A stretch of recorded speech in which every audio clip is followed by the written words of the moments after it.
I have got some good news for you. Shows are back. So if you're someone who built your business on in-person shows, well, I heard it through the grapevine that people are crushing it at the shows. So it's not just as important as what you do at the show. More importantly, it's what happens after the show. Hey there, I'm Tracy Matthews. I'm the Chief Visionary Officer over here at Flourish and Thrive. I'm also the host of the Thrive by Design podcast and the author of The Desired Brand Effect, Stand Out in a Saturated Jewelry Market with a Timeless Brand. I'd love to invite you to go pick up my brand new book. It is on Amazon newsstands right now. I'm going to say on newsstands. It's on Amazon right now, so you can go pick it up. And I am here today with one of our coaches, Ana Maria Andricain, who is a jewelry designer just like you. She built her business on in-person shows. She has been a master at leveraging those shows for maximum impact way after the show is over. In fact, she has done so well at leveraging in-person shows to bounce them back to her website and to make sales far after the show that she's going to share some of her favorite tips that you can use too to improve everything that you're doing when you're meeting people in person to help leverage those to create more online business or sales way after the show.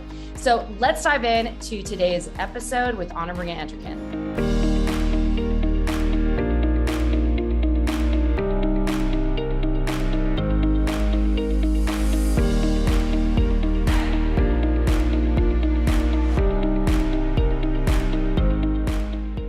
I am so pumped because I'm here with Ana Maria Andricain today. She is one of the coaches in our Momentum program. She's been a longtime student of Flourish and Thrive Academy and a badass at in-person shows. And I'm so excited to have you here, Ana. Thanks for having me, Tracy. It's so good to see you. Well, you coach in our Momentum program and you texted me maybe 2 weeks ago and you're like, shows are back. We have to do an episode about this. So here we are doing an episode about this. It's going to be landing early November. Tell us, okay, before we kind of dive into what we're going to talk about today, why don't you just tell us like brief history of your background and like why shows are so important, et cetera. Well, for those of you who haven't heard me on the podcast before, I was a Broadway actress in New York for 25 years. So doing in-person shows just was a great fit because of what I did for a living before I came to the jewelry business. And I built my whole business off of in-person shows at the top. I had a website, but as probably a lot of people know, when you build a website, it doesn't just, you don't turn it on and all of a sudden everybody's buying. There's a lot of work that goes into it, a lot of things I needed to learn to have it convert. So that's how I built my original business from the beginning, was in-person shows. I've had a lot of things in my life happen that have made me have to pivot my business many times over, but in those events, what I've learned is that every time you pivot or something happens that you think is bad for your business, it's actually a great opportunity to learn something new, try new things, pivot, and in the end, it always leads to a better, stronger business. So every time things hit, for those of you who don't know me, I'm a breast cancer survivor. That was a huge pivot in my business. I had built on live shows. That is when I pivoted to almost 100% online because you can't be lifting show displays after you have surgery or while you're in treatment or all those things that go on under treatment of cancer. And so that led to the website I have today that is strong, it converts. It is what I dreamed of when I started my business. Then, of course, with COVID, we had another big pivot. And I had to depend on my website alone because obviously we couldn't do in-person shows. So we had a big pivot at that point. And now here we are. All of these pivots have led to a healthy website. And now shows are back, and they're back huge, like that they're converting amazing. So this combination, I don't love to share numbers because I feel like everyone's where they are. And one person's great numbers might be somebody's terrible and vice versa. But let's just say I hit my best year ever total sales for any year I've ever been in business, I hit them in June. So we are now in like, just, I call it icing, but I'm going to get cavities as they keep going. So it's just been a great, great year. And I think it's that combination of great sales on the website, thanks to COVID. If you can think of anything positive from COVID, that would be one of them for me. And then having shows come back, and people are hungry to shop and connect with artists, and there are less artists at the shows, so there's more money to go around. I don't know. I'm so excited.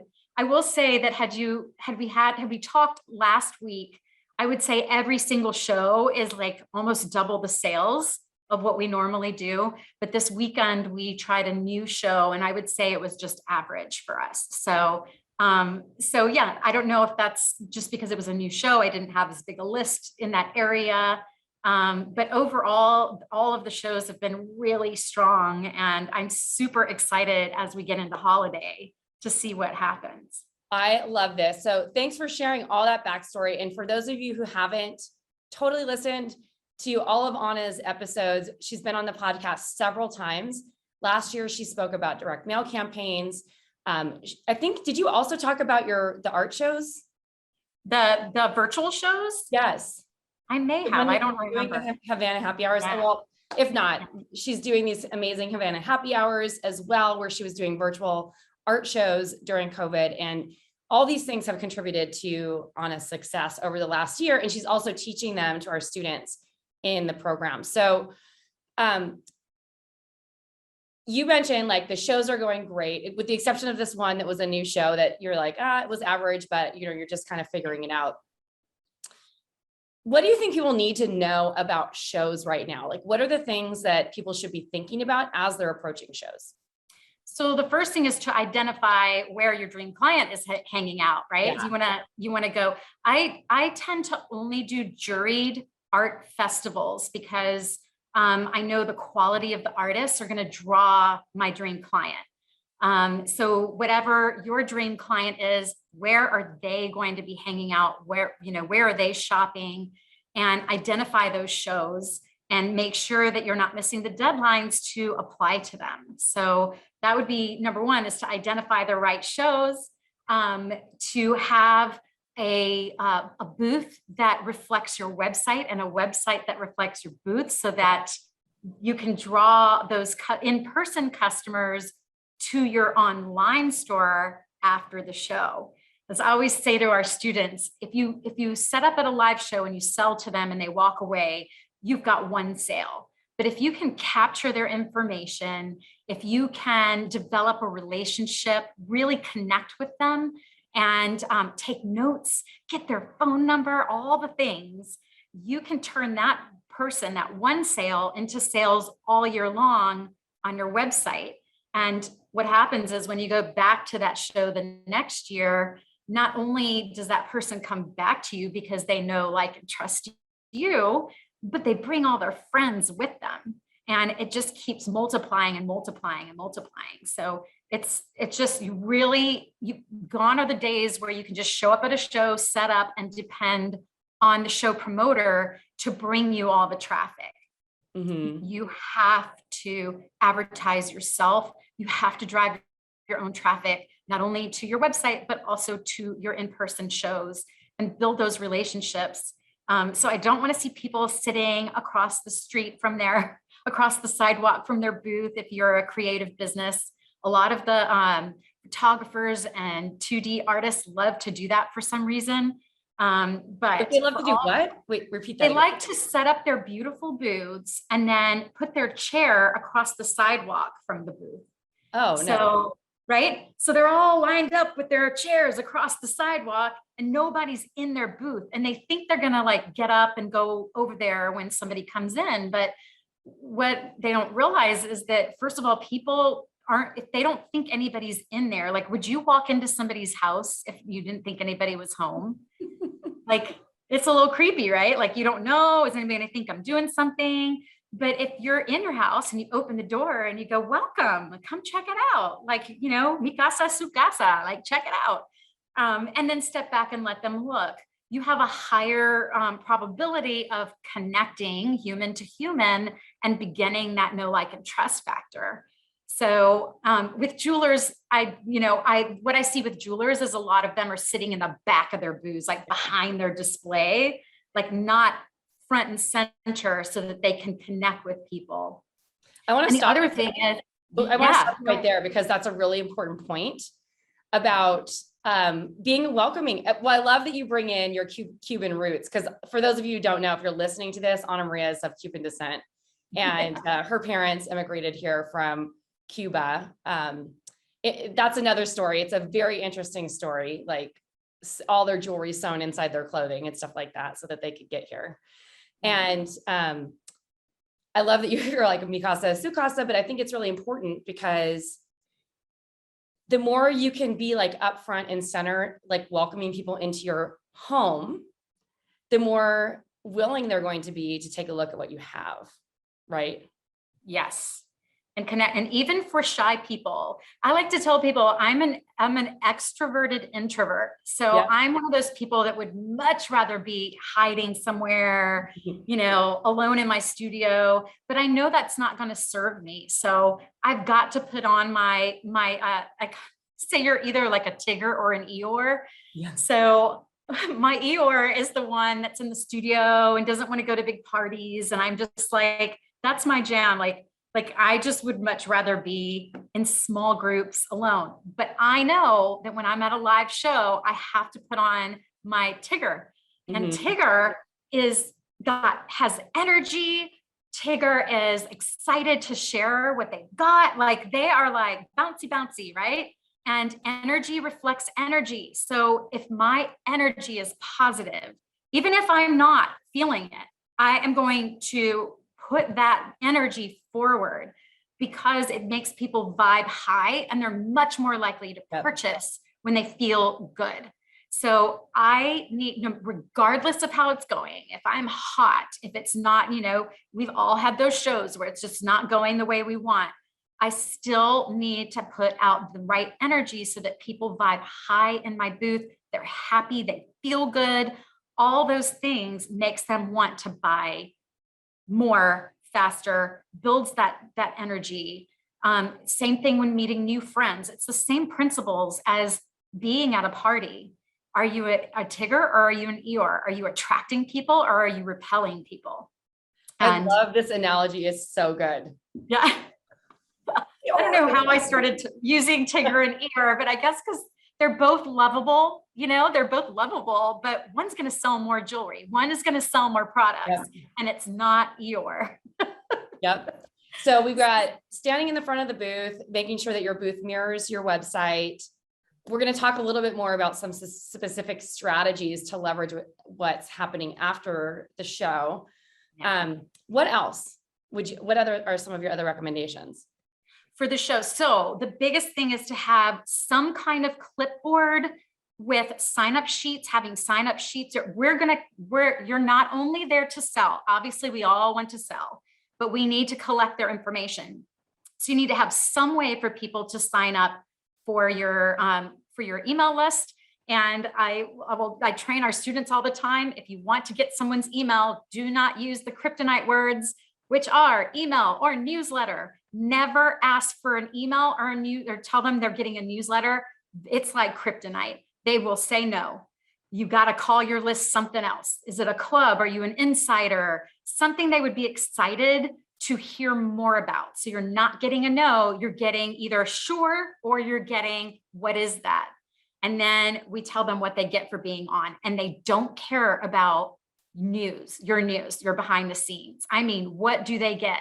Is it free shipping? Is it, chances to win a monthly draw? What do they get for being on it? Something that they care about, that they personally care about. And so that gives you reasons to get people to sign up.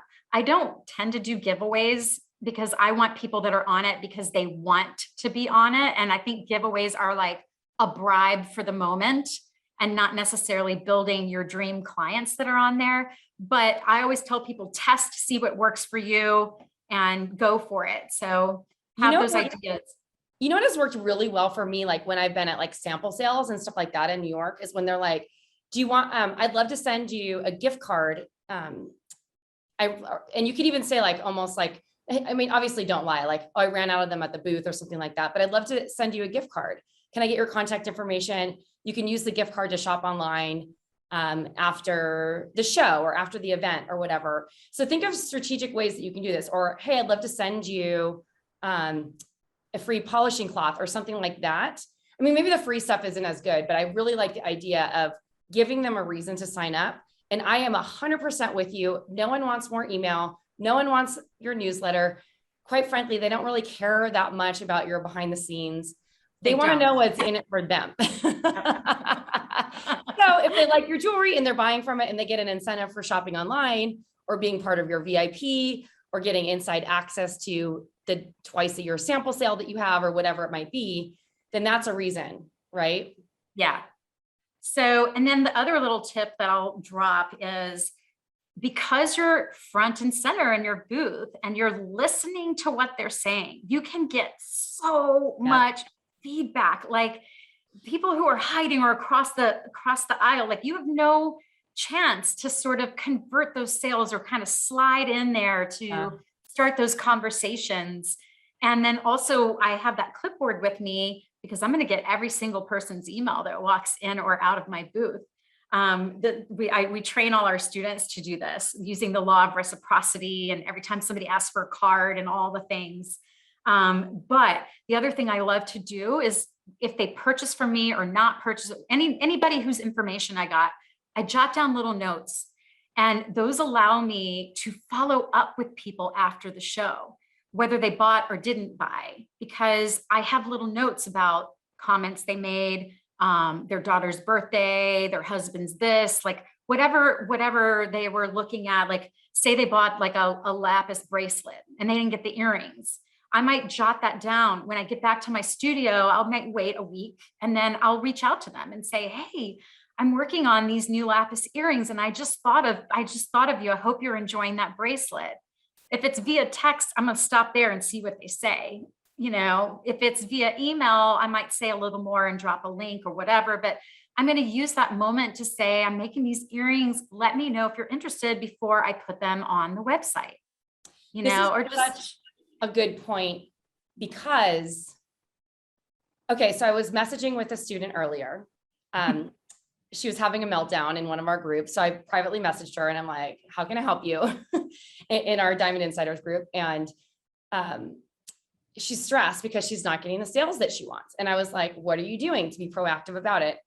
And when someone says, oh, I'm emailing my list once a week and I'm, you know, having a Black Friday sale, that's good. That's a start and that's going to help, right? But if you really need sales, the fastest way to do it is to do a one-on-one individualized approach. And none of us are beneath that. This is how I build my business. This is how I grow. This is how I actually make sales in my custom jewelry business. This is what Ana Maria does. She doesn't have like a super high price point either. Like she's not selling $1,000 pieces necessarily, or multiple thousands of dollar pieces. Her average cart value is about $300, right? Did I remember that correctly? Mm-hmm. And she's just being of service to her customers so that they remember her. So who wouldn't want a message sent to them saying like, hey, I just want to check in. How are you enjoying that bracelet? You could even stop there and wait for them to respond and then say, hey, I was thinking about you because I designed these lapis earrings and I was about to put them on the website, but I wanted to offer them to you first. If not, no worries, you know, and you're not attached to the outcome, and you'll be surprised at how many people will start shopping from you. It's amazing. And I had, you know, I've got several customers like this that I go to with pieces, and I had this ring and I thought she's going to buy this. I'm not going to use her name, but let's call her Stephanie. So let's hey, Stephanie, I've got these new, you know, opal stones and I'm thinking of you. It'd be an amazing ring for you. And she's like, send me a picture.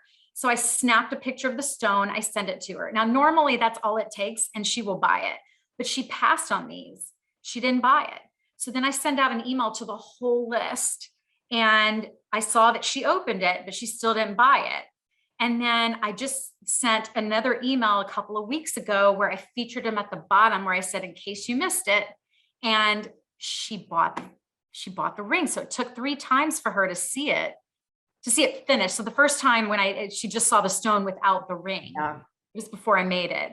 And so yeah, sometimes it might take a few times and then they'll purchase. Most of the times with this particular customer, all I have to do is send her pictures of stones and she'll say, I'll take it, you know. And this is the most important thing. And, you know, this is really about shows and what to do but also it's about what happens after the show. That's almost more important than what happens at the show. Would you agree? 100%. I don't know if I said this already, but I'll say it one more time. If you sell at an in-person show, you've sold one time.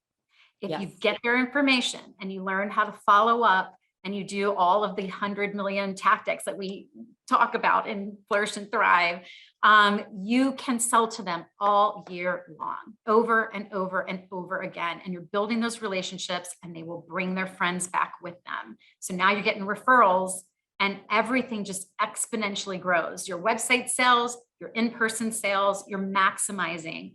And even at those shows where maybe things aren't going the way you wanted, you are there to market. You're there to get information and build relationships. So it gives your brain and your energy something else to focus on in addition to sales that help you feel successful because, hey, I came home with 40 emails today. You know, maybe I didn't hit my sales goal, but I hit my email goal or I hit my contact goal. And I tell the students all the time, yes, you want a monetary goal because that goal at an in-person show makes you try things that you may not have tried if you were already at the goal, right? Yeah. Like this weekend, I put a sales goal based on other shows in that area, in that part of the US. And we were way low on the first day. So instead of just going, oh, well, there's nothing I can do, I went home and I resent to non-openers, everybody that was in an hour of the show that night, and started texting people who I knew were within sort of an hour's drive. And so the next day, my VIPs showed up in a big way and I was selling all our high-end pieces. So it turned the show around for us. And it still was an average show based off what is happening right now with all the other shows leading up to it. But because I had set a goal, maybe I would have just gone, oh, well, there's nothing I can do, gone to bed, done nothing. But I knew we weren't on track to hit my goal. So I did extra things to turn that around and ended up with an average show. So it could have been a bad show, you know, and it wasn't because we had goals, we turned it around. And I got a ton of email contacts. So I really was up. I was making sure I asked everyone. I was making sure I was active with people. If they asked for a card, I used that law of reciprocity. And I said, would you like to be on our VIP list? And got their email before they left. So I'm rambling. Tell me what I should say. You're not rambling. And I'm not going to tell you what to say because you're saying amazing things. So I want to just really highlight this law of reciprocity thing and then I want to talk about like just the potential of what could happen. Because we want to stay positive, obviously, but we want to make sure that people are prepared. So the law of reciprocity that Ana is talking about is something that Robin and I have taught for years. And it's really about like someone takes something from you, like a card or a postcard or a business card. And in exchange for that, they give you their contact details. So this idea, I know that Ana's learned this in many different ways and that she's doing it in her own way. But one of the ways the logistics that's the wrong word. The logic behind this comes from wholesale, because we used to get a lot of people walking the shows and asking for catalogs. But if you don't know who the person is or what their store is, and you just blindly give someone a line sheet without having a way to follow up with them about your line sheet, it could be just a random other designer walking the show and trying to, get inspiration for their next collection. It could be just someone who wants to solicit you later for services that they offer. There's it could be press or whatever, but all the reasons that you want to grab their information is so number one, who's taking your information. Number two, you're not giving it to the people you should not be giving it to. And number three, you can follow up with them after, because at wholesale markets or trade shows, which are just like the industry version of what happens in an art show, like you're talking about, Ana. Sometimes people are really busy in that moment, and they don't have time to stop and place an order, or they want to consider you for another season. So this is your opportunity to develop a relationship on the front end. And so similarly here, you exchange information and have an opportunity to communicate with them later, because they are interested enough to take a postcard or whatever it might be. Right. And it's also a psychological thing. If someone asks you for something, in other words, they say, do you have a business card? They've just asked me for something and I'm granting it.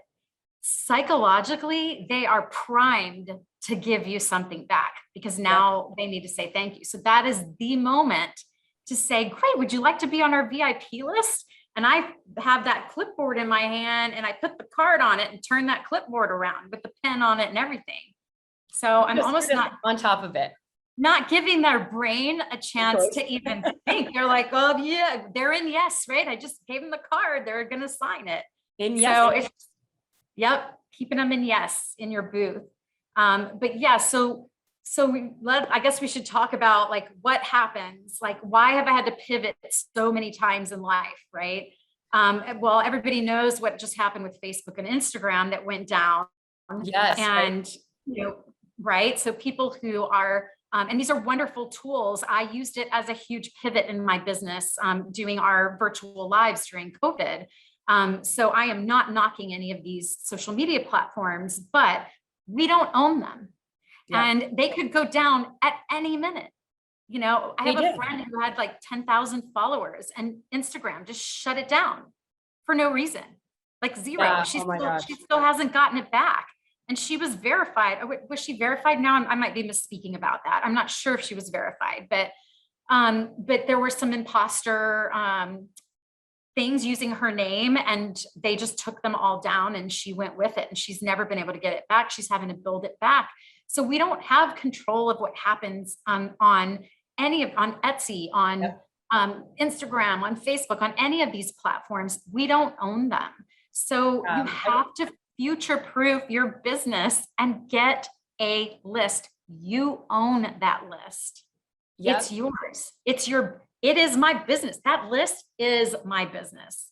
It's interesting. This has been happening a lot. I did an interview with Erin Alexander of Product Powerhouse yesterday for the Desire Brand Effect book, which is coming out, which came out last week when this is going live.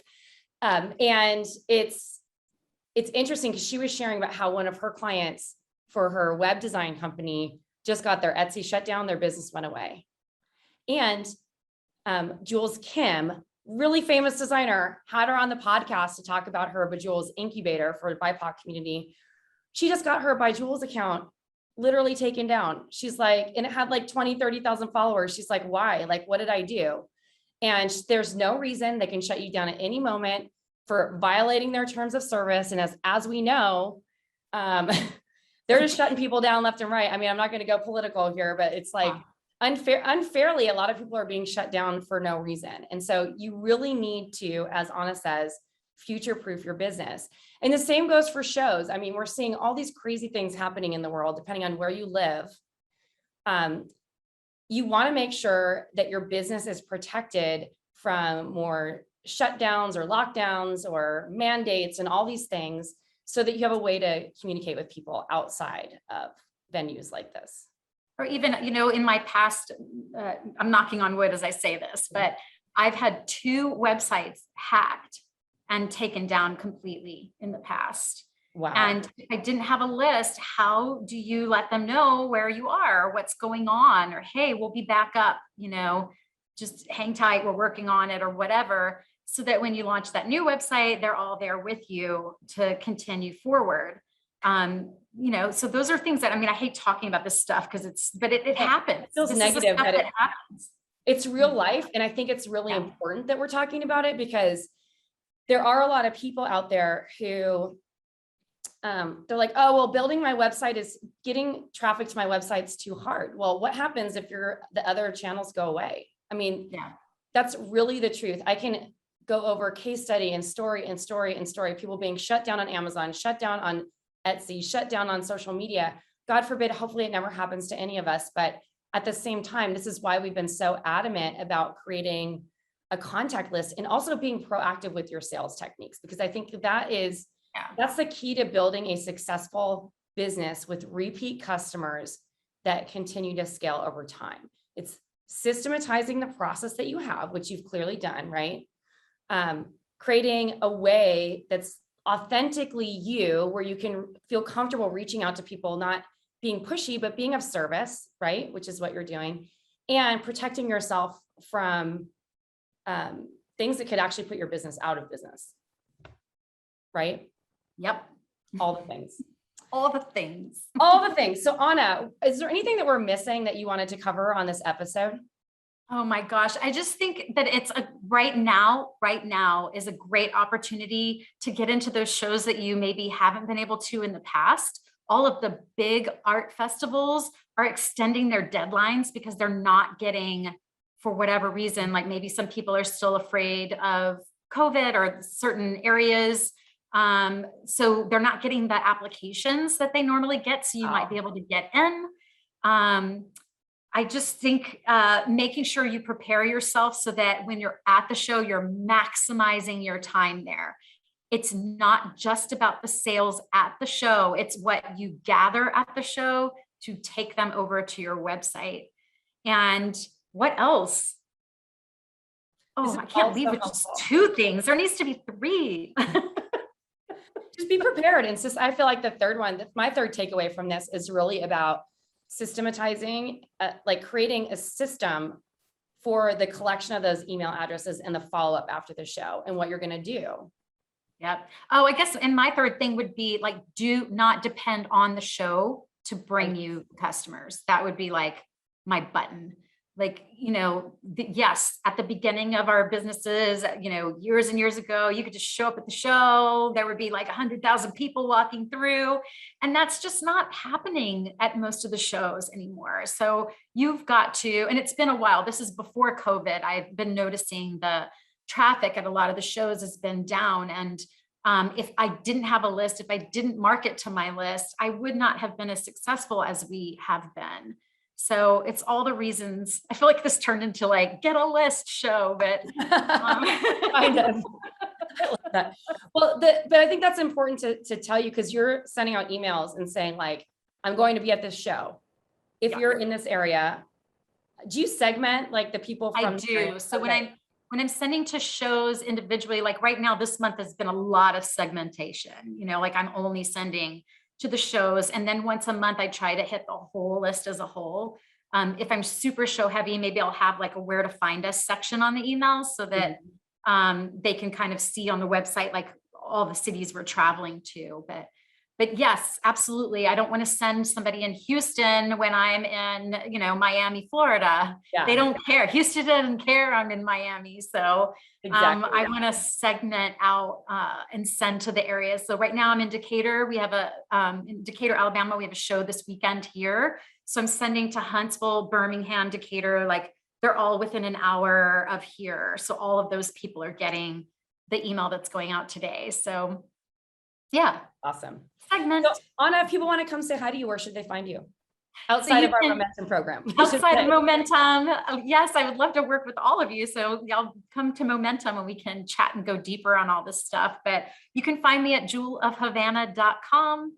I'm at Jewel of Havana on Instagram. I'm at Jewel of Havana on Facebook. It's Jewel of Havana everywhere.